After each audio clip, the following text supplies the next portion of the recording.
কি যে ভাই কি যে ভাই ও ভাই কি যে ভাই কি কি সমস্যা? আমি পাটগ্রাম থেকে আসতেছি। পাটগ্রাম থেকে আসার সময় আমি ট্রেন চালান্ত অবস্থায় আমি টিকিট কাটতে পারিনি। না পাওয়ার কারণে আমার বাবা মা সাদা সরল মানুষ বলতেছে যে 30 টাকা দিতেছিলেন।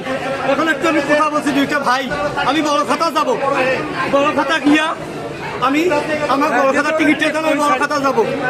এখন ওরা বলতেছে যে তোদের কাছে পার্বতীপুরের ভাড়া নিব। আমি বলছি ভাই এটা কেমন কথা?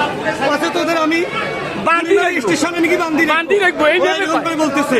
বলি আমি আমার হাতাহাতি করে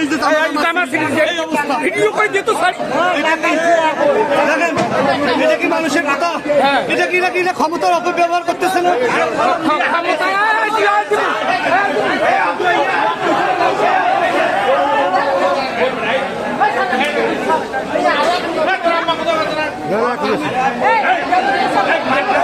না ঠিক আছে এবার যা যা ঠিক আছে